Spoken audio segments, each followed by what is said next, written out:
единия крак. Той от диабет боледуваше. Аз помня бозата, помня имаше за билярд. Имаше, да. Това баща ми беше го купил да служи там билярда. Ние живеехме на втория етаж, имаше стълба, дървена стълба. Тук отвънка, ние затворихме къщата. И направихме още 2 стаи, са малко, стана 10. И направихме вътрешна стълба, туалетна баня вътре в къщата. Нещо кола история, ма ще си партила, хай за видео. היה ילדות, מה היה פה, מה היה זה. זה היה הבית? זה היה, אנחנו גרנו בקומה השנייה, היו מדרגות מעץ. כן. פה, למה זה הייתה החנות? הייתה החנות פה, בדיוק על זה מה שסיפרתי לכם. זה, והחנות למכירה הייתה בפינה. ומה זה הבית הזה? גם כן הישן שאז, בזמנו, ההורים היו גרים פה. Синовете семейни ли са? Да. Има деца. Решиха, че искат да видят къде съм бил. Къде съм живел. Хубаво. Ама тук хубава градина. Нали ви казвам, аз седа в Плевен при сина. Зимно време не седя сама тук. Той има една дъщеря в музикално училище в София. Сега ще бъде в 11 клас. Имам внучка от дъщерята. Нали, Митко има син и дъщеря.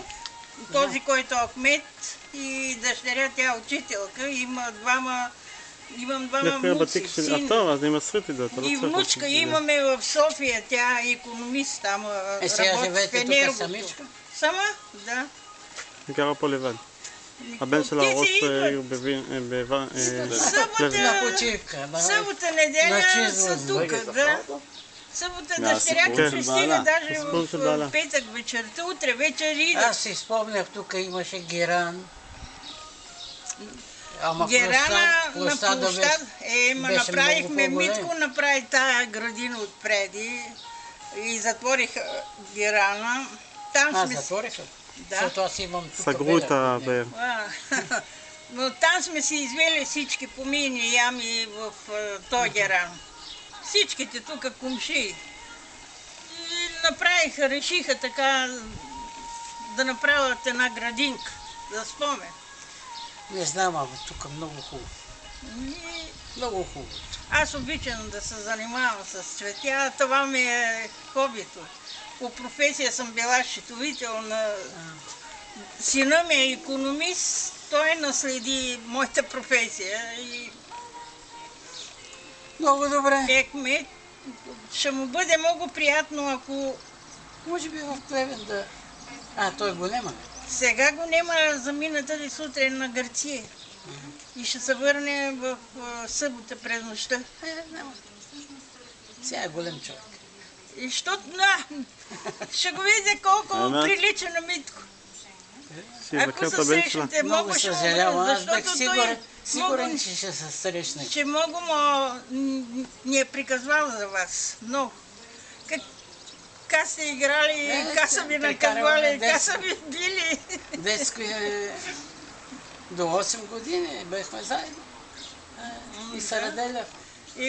Аз ти каза, че един път знам, че от Плевен се обадихте и той отиде, вика, заминали, не можа да се срещнете. Жалко. Жалко, не. Той почина на 59 години. Млад. Той беше с една година по-голем от мене. Хвана го диабет и... Това е живота. И който се не пази е така, той малко, нали знаеш, бохемски живот, организация, организатори и така, много работеше. Добре.